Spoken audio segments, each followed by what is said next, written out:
Toca Livros Clássicos apresenta 13 Lendas dos Mitos de Cthulhu, de H.P. Lovecraft. Narrado por Alexandre Merck, Fernando Victorino, Léo Raoni e Tiago Baldo.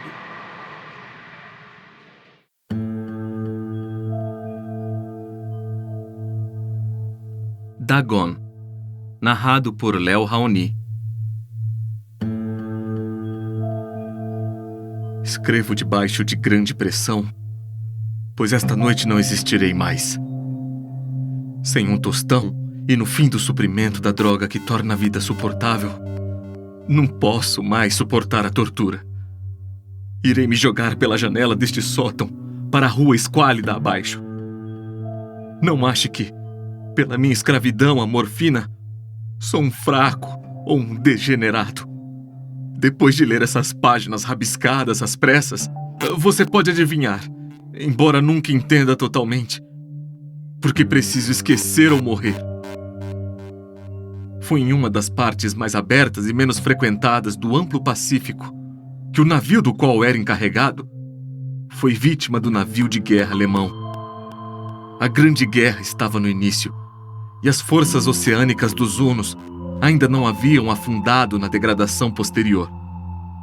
Nossa embarcação foi considerada um prêmio legítimo, enquanto nós, sua tripulação, fomos tratados com toda a justiça e consideração devida a prisioneiros navais. Tão liberal era a disciplina de nossos captores, que 5 dias depois de sermos levados, consegui escapar sozinho em um pequeno barco com água e provisões para um bom tempo. Finalmente, a deriva e livre, tinha pouca ideia sobre os meus arredores. Nunca fui um navegador competente, então calculava por alto, usando o sol e as estrelas, que estaria um pouco ao sul do Equador. Nada sabia da longitude e nenhuma ilha ou costa estava à vista. O tempo se manteve bom, e por dias incontáveis vaguei sem rumo sob o sol escaldante, esperando por algum navio de passagem ou ser lançado nas margens de terra habitável. Nem o navio, nem a terra apareceram. E comecei a me desesperar com a minha solidão nas vastidões ondulantes de azul infinito.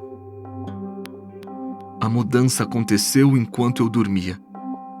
Jamais saberei os detalhes, pois meu sono, embora perturbado e infestado de sonhos, era contínuo. Quando finalmente acordei, descobri que havia sido sugado até a metade por uma extensão pegajosa de lama negra infernal que se estendia ao meu redor em ondulações monótonas até onde a vista alcançava, na qual meu barco estava ancorado a alguma distância. Embora se possa imaginar que minha primeira sensação seria de admiração por uma mudança tão prodigiosa e inesperada de cenário, fiquei mais horrorizado do que surpreso, pois havia no ar e no solo em decomposição uma qualidade sinistra que me gelou profundamente. A região estava pútrida, com as carcaças de peixes apodrecidos e de outras coisas menos descritíveis que vi, projetando-se da lama asquerosa daquela planície infinita.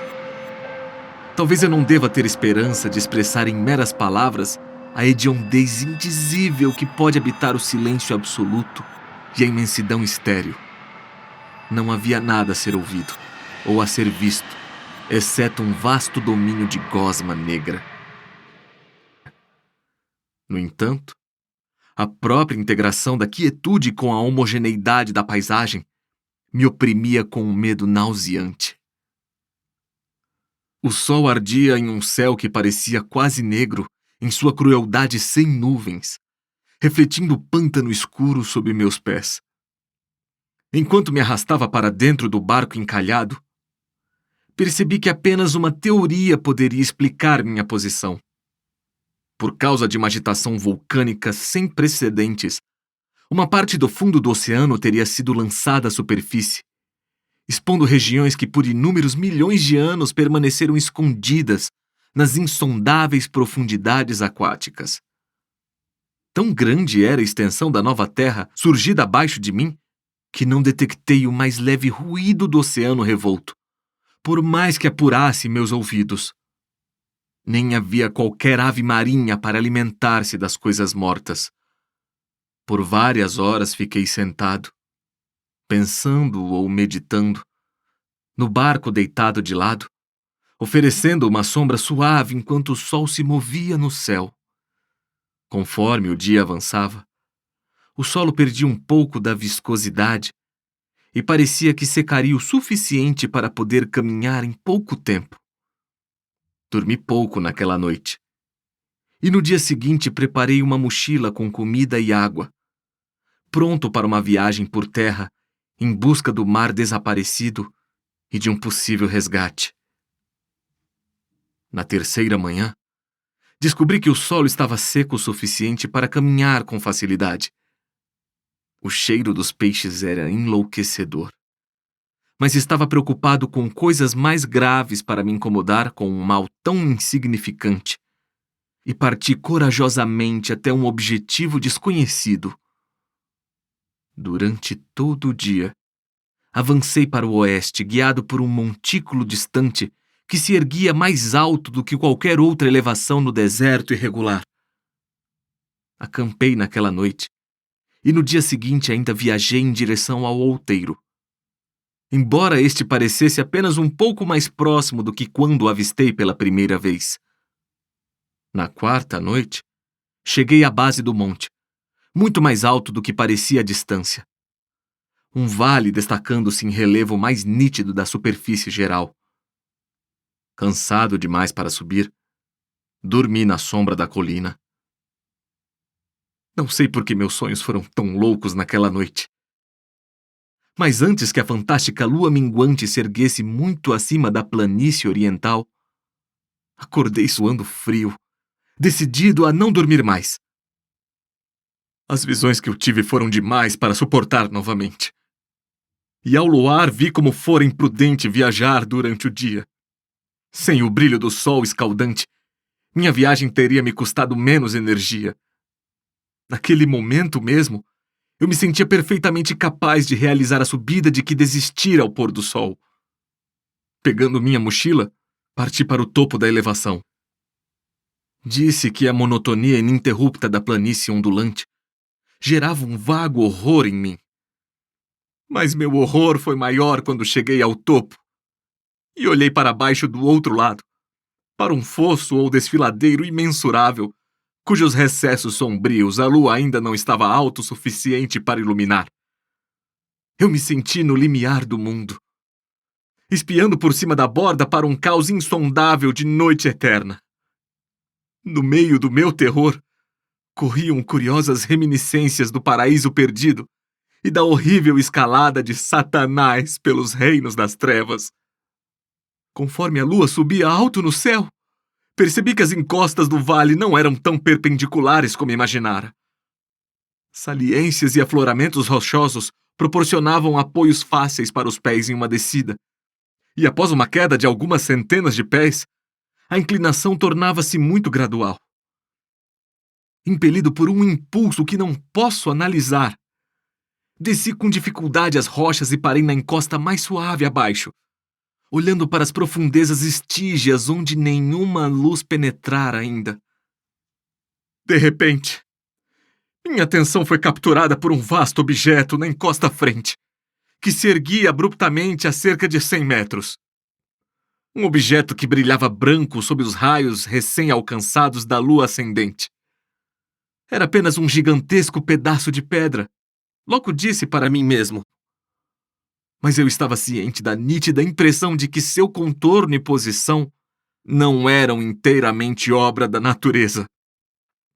Um exame mais minucioso me encheu de sensações que não consigo expressar.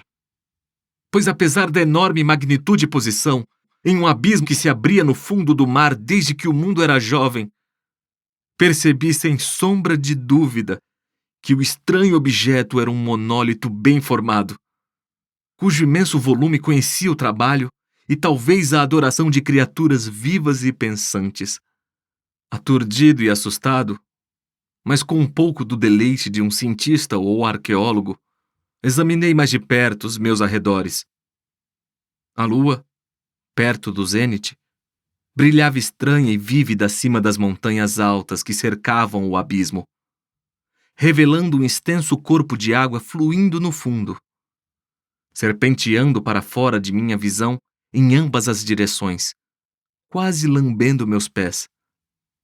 Do outro lado do abismo, as ondas lavavam a base do monólito ciclópico, em cuja superfície já podia distinguir inscrições e esculturas grosseiras. A escrita estava em um sistema de hieróglifos desconhecido para mim, diferente de tudo o que eu já vira em livros, consistindo na maior parte em símbolos aquáticos, como peixes, enguias, polvos, crustáceos, moluscos, baleias e coisas semelhantes. Vários símbolos representavam seres marinhos desconhecidos do mundo moderno, mas cujas formas em decomposição eu havia observado na planície saída do oceano. Foi a escultura, no entanto, que mais me fascinou. Visível por causa do seu tamanho, mesmo com um corpo de água entre nós, havia uma série de baixos relevos cujos temas teriam causado inveja a Doré.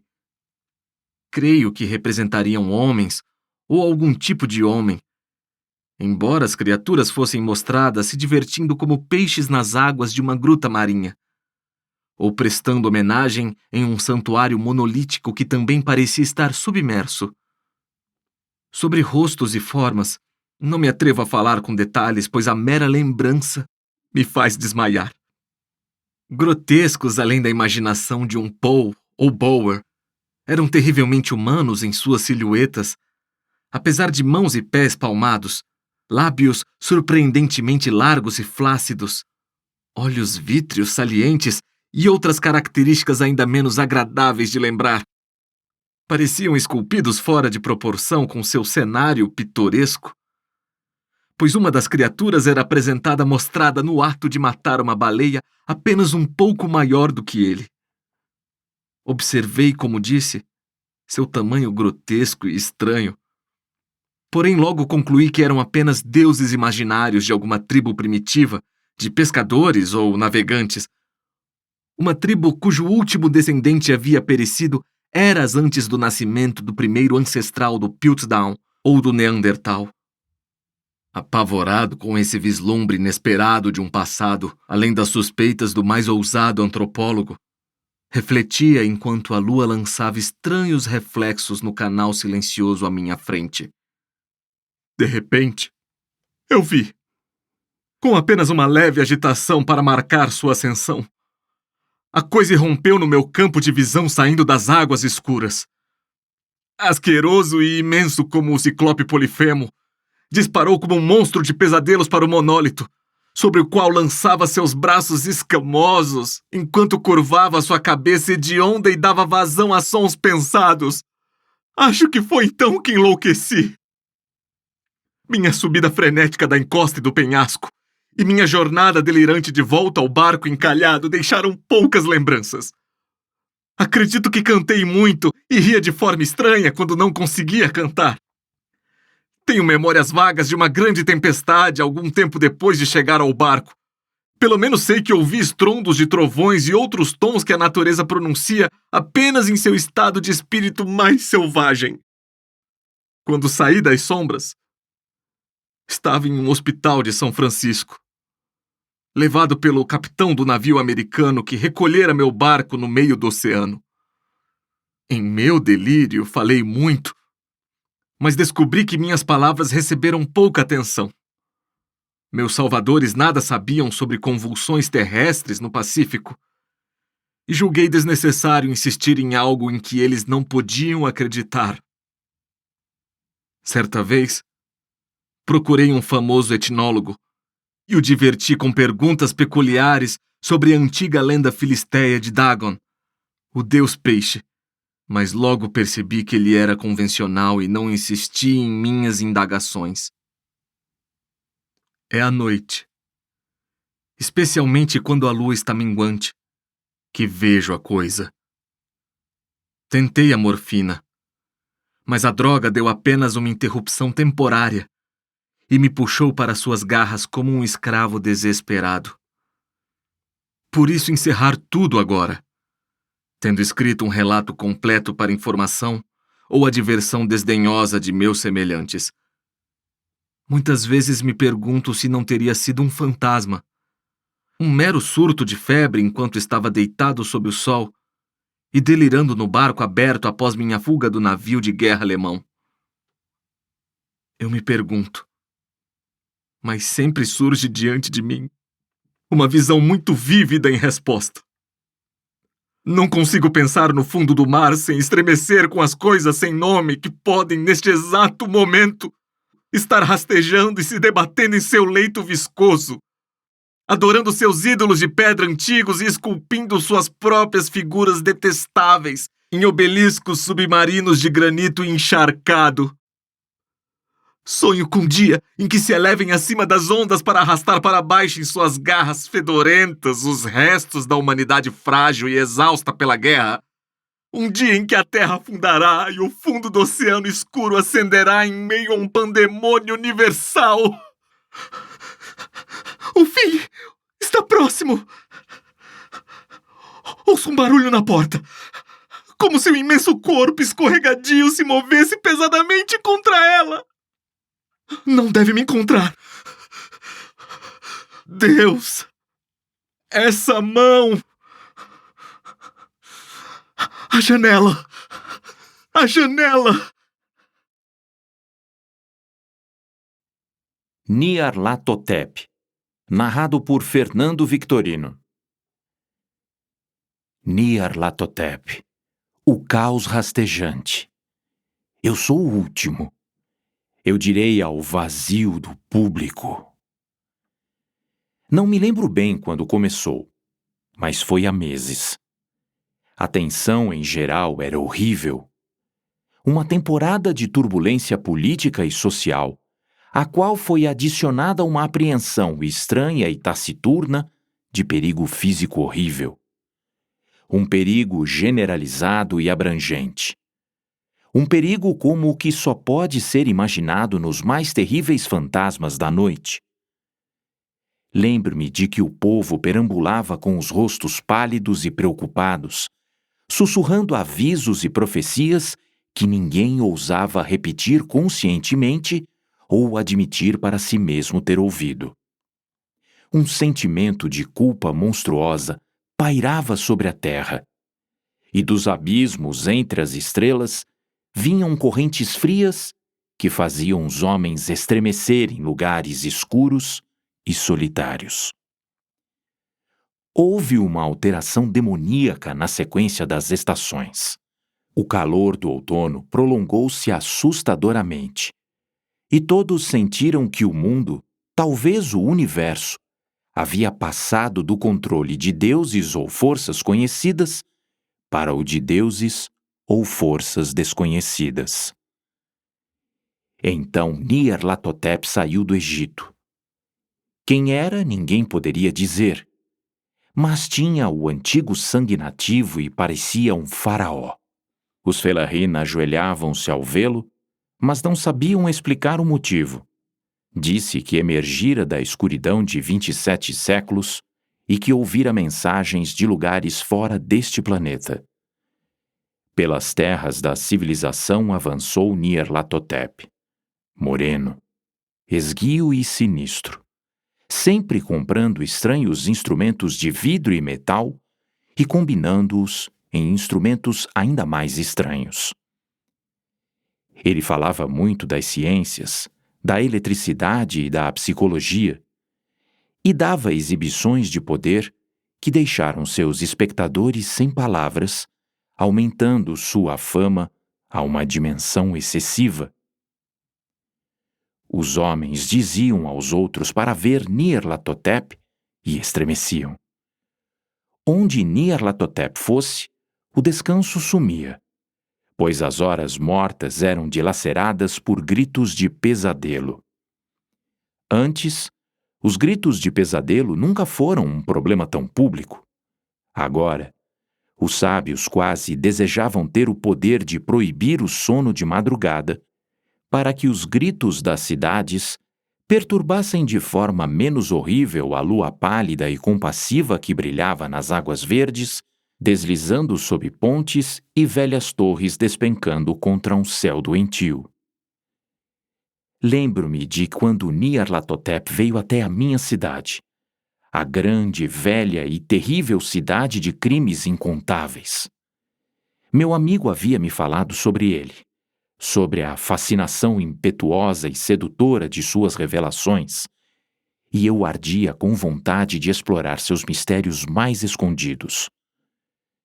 Meu amigo disse que eram horríveis, impressionantes, além da imaginação mais febril.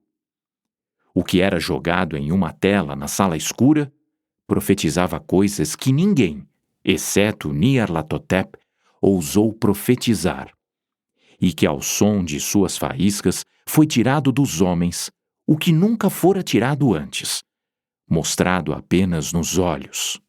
Ouvi dizer que no exterior falavam que aqueles que conheciam Nyarlathotep olhavam para lugares não vistos pelos outros.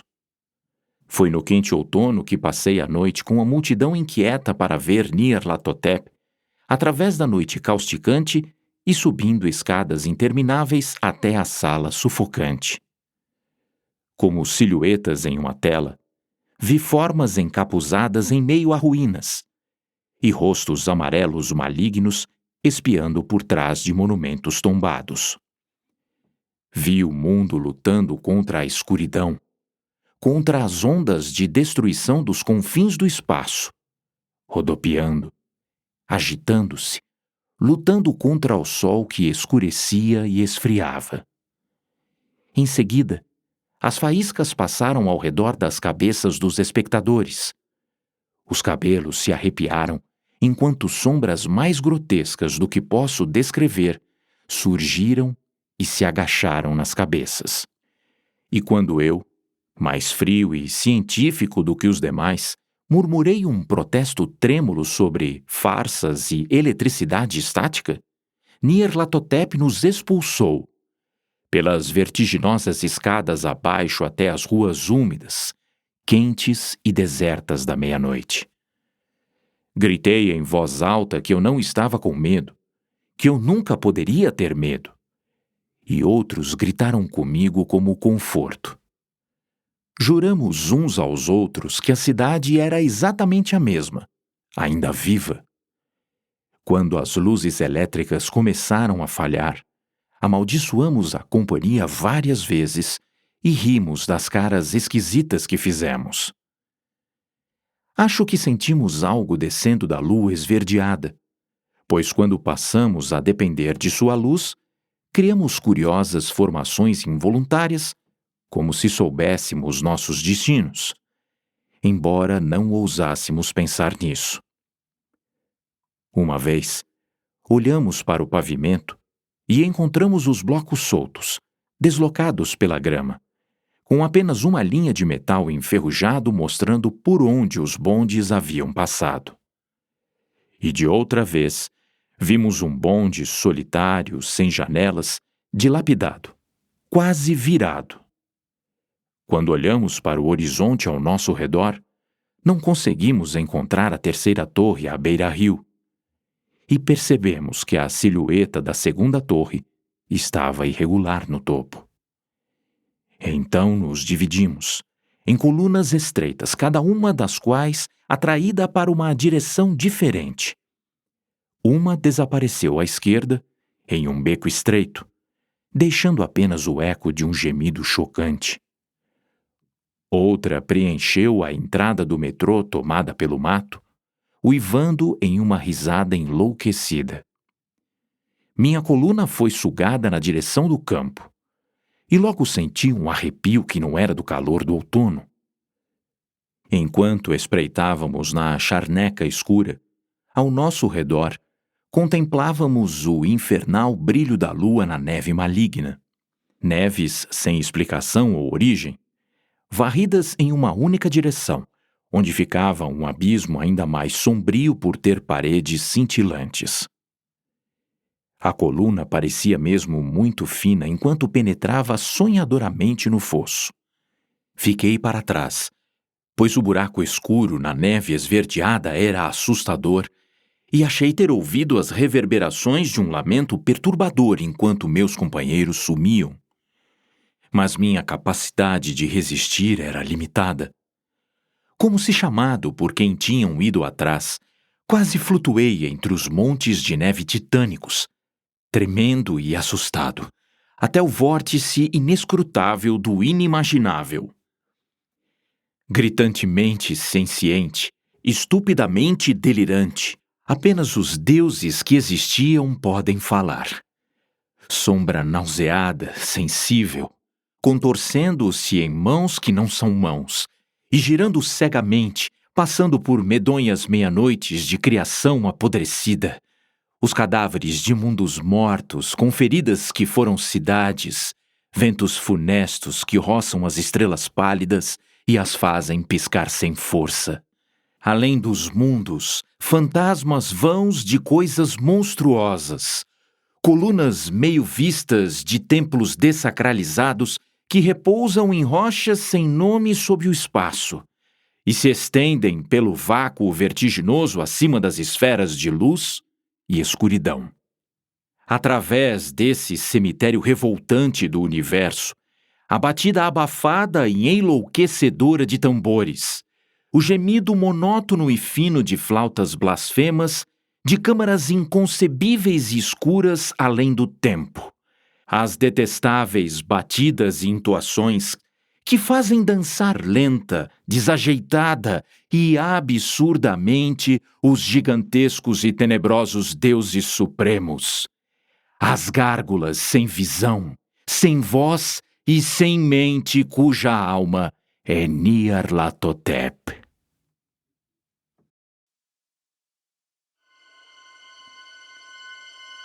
A Cidade Sem Nome, narrado por Tiago Baldo. Quando me aproximei da Cidade Sem Nome, percebi que era amaldiçoada. Viajava por um vale seco e terrível sob o luar, e havia ao longe, projetando-se entre a areia como partes de um cadáver se elevando de uma cova mal feita. O medo falava vindo das pedras gastas daquela velha sobrevivente do dilúvio, uma bisavó da pirâmide mais velha.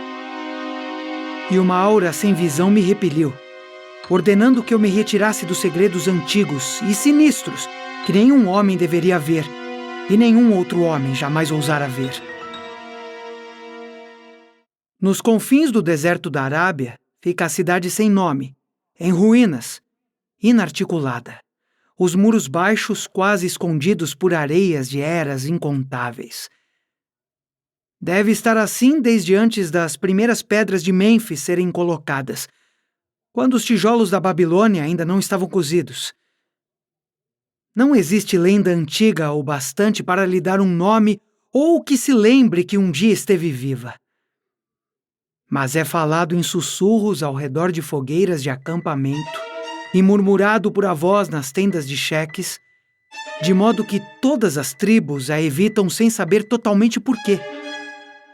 Foi com este lugar que Abdul al-Zahed, o poeta louco, sonhou na noite antes de cantar seu dístico inexplicável.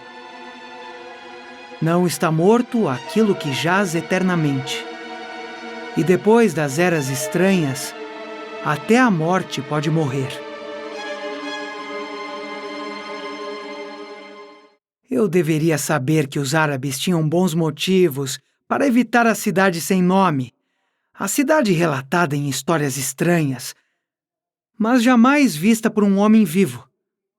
Porém, os desafiei e fui para o deserto imperturbado com meu camelo. Só eu vi, e é por isso que nenhum outro rosto apresenta linhas de medo tão horrorosas como o meu. E nenhum outro homem estremece tão horrivelmente quando o vento noturno sacode as janelas. Quando me deparei com ela na terrível quietude de seu sono sem fim, ela olhou para mim, fria por causa dos raios de uma lua fria em meio ao calor do deserto. E quando eu devolvi o olhar, esqueci do meu triunfo por encontrá-la e parei com meu camelo para esperar o amanhecer. Esperei horas até o leste ficar cinza e as estrelas desbotarem, e o cinza se transformar em uma luz rosada com orlas douradas. Ouvi um gemido e vi uma tempestade de areia movendo-se entre as pedras antigas, embora o céu estivesse claro e a vasta extensão do deserto imóvel. De repente, acima do horizonte distante do deserto, surgiu a borda escaldante do sol, vista através da minúscula tempestade de areia que passava. E em meu estado febril, imaginei um estrondo metálico e musical vindo de profundidades remotas para saudar o disco de fogo enquanto Memnon o ergue das margens do Nilo. Meus ouvidos zumbiam e minha imaginação fervilhava enquanto conduzi meu camelo lentamente pela areia até aquele lugar mudo. Aquele lugar que só eu, dentre os vivos, tinha visto. Por entre as fundações informes de casas e palácios, vaguei, sem encontrar esculturas ou inscrições que falassem sobre os homens, se é que foram homens que construíram a cidade e ali viveram há tanto tempo. A antiguidade do local era doentia, e eu ansiava por encontrar algo provando que a cidade fora mesmo modelada pela humanidade. Havia proporções e dimensões nas ruínas que me desagradavam. Tinha comigo ferramentas diversas e cavei muito dentro das paredes dos edifícios destruídos. Mas o progresso era lento e nada de significativo se revelava. Quando a noite e a lua voltaram, senti um vento frio que trouxe um medo novo e não me atrevi a permanecer na cidade. Quando saí de entre as paredes antigas para dormir, uma pequena tempestade de areia suspirante se acumulou atrás de mim, soprando sobre as pedras cinzentas, embora a lua estivesse brilhante e a maior parte do deserto parada.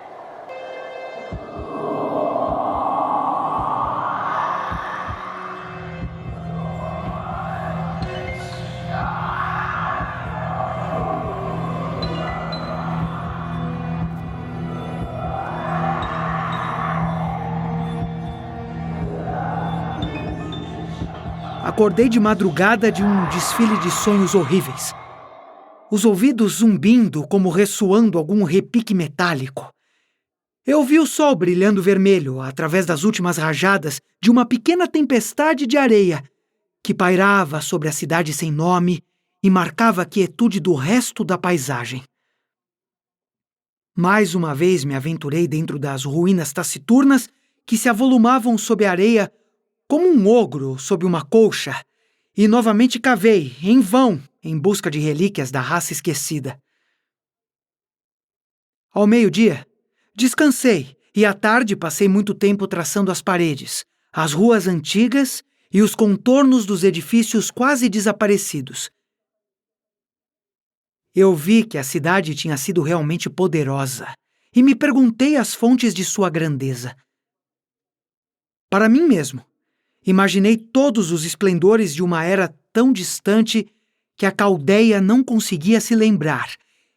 E pensei em Sarná, o condenado, na terra de Mnar, quando a humanidade era jovem, e em Ib, esculpido em pedra cinza antes da humanidade existir. De repente, cheguei a um lugar onde o leito de rocha se erguia na areia e formava um penhasco baixo.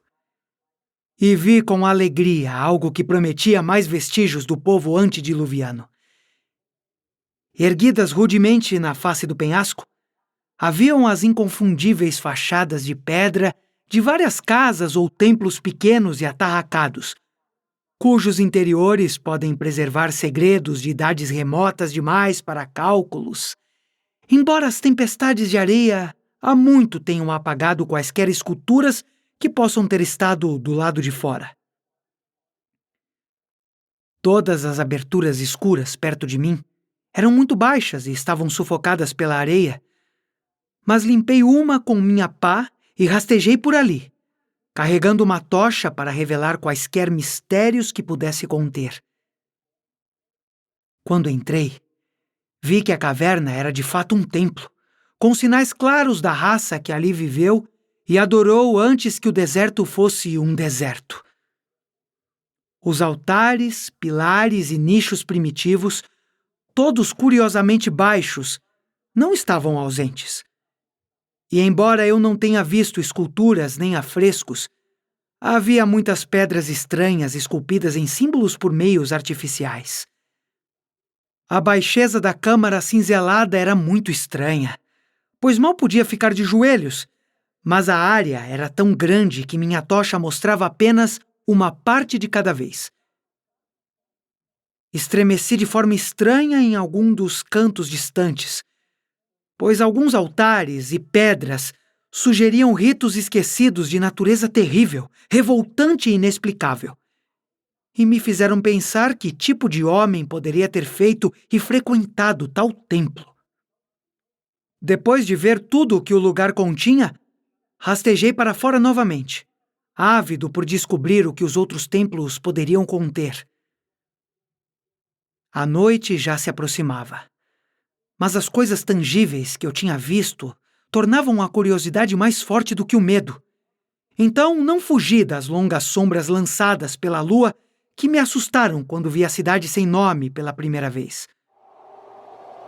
No crepúsculo, fiz outra abertura e com uma tocha nova rastejei por ela, encontrando mais pedras e símbolos vagos, nada mais definido do que no outro templo. A sala era igualmente baixa, mas muito menos ampla, terminando em uma passagem estreita, repleta de santuários obscuros e enigmáticos. Eu estava analisando esses santuários quando o barulho do vento e do meu camelo lá fora rompeu a quietude e me arrastou para ver o que poderia ter assustado a besta. A lua estava brilhando vividamente sobre as ruínas primitivas, iluminando uma densa nuvem de areia que parecia soprada de algum ponto ao longo do penhasco à minha frente por um vento forte que estava perdendo força.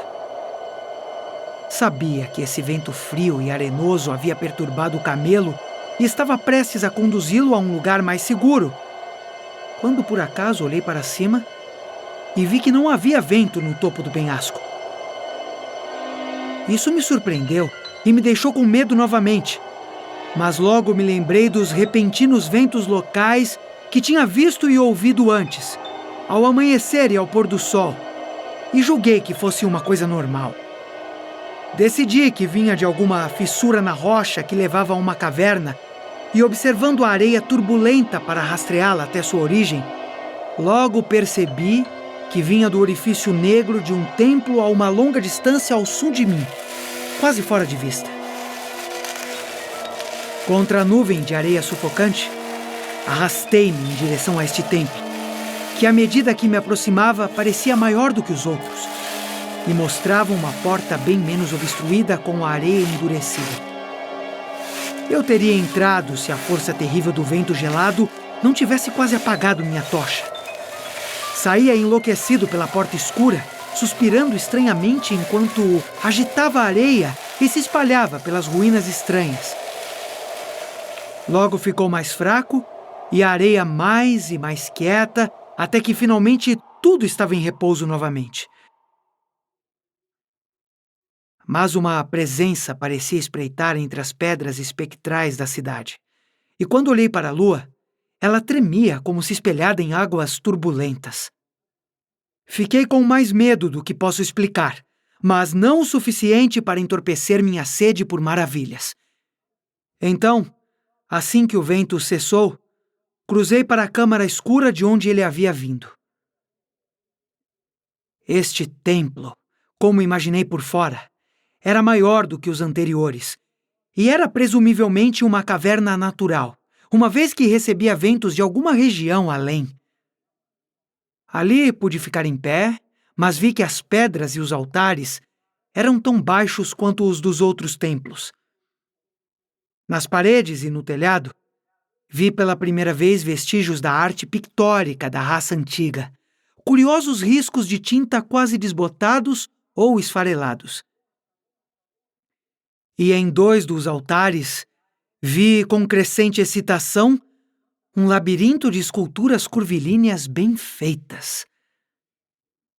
Ao erguer minha tocha, senti que a forma do telhado era regular demais para ser natural e me perguntei no que os cortadores de pedra pré-históricos haviam trabalhado primeiro.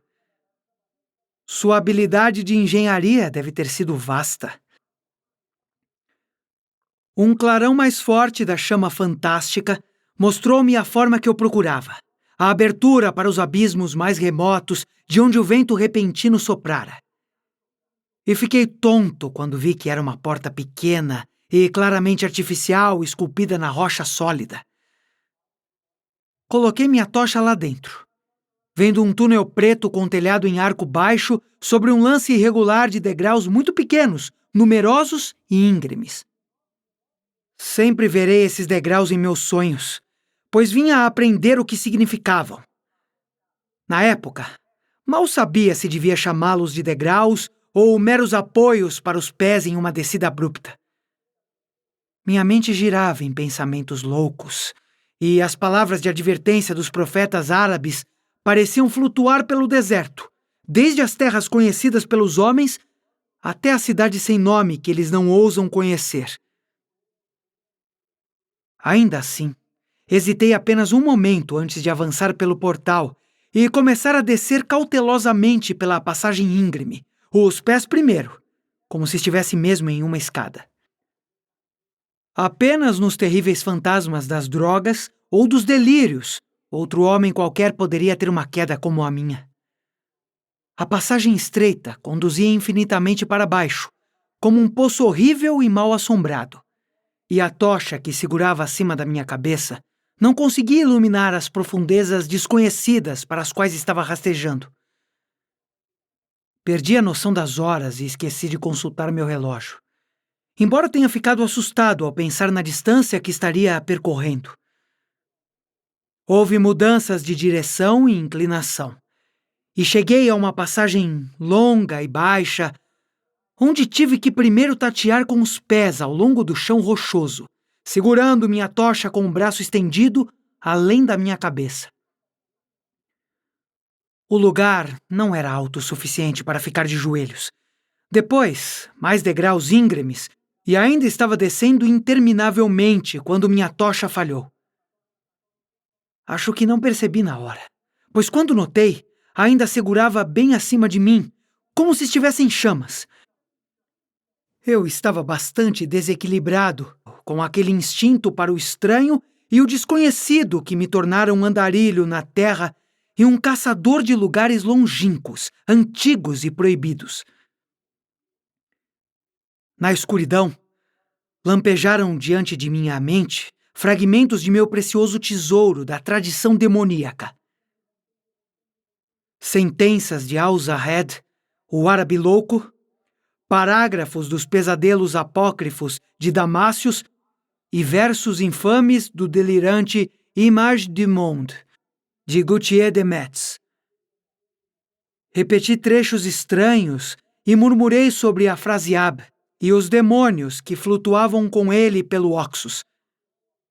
Mais tarde, entoei várias vezes uma frase de um dos contos de Lord Dunsay, A escuridão inexorável do abismo. Assim que a descida ficou íngreme demais, recitei cantarolando Thomas Moore, até ter medo de recitar mais.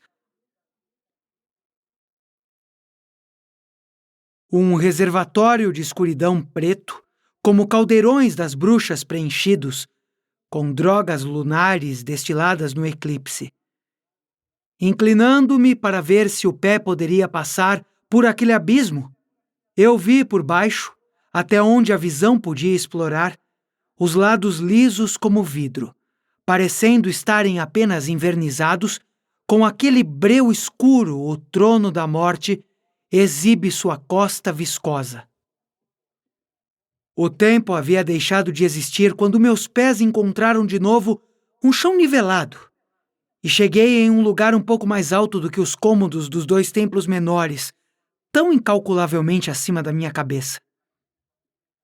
Não conseguia ficar de pé, mas podia ajoelhar-me ereto, e no escuro me mexi e rastejei para cá e para lá ao acaso.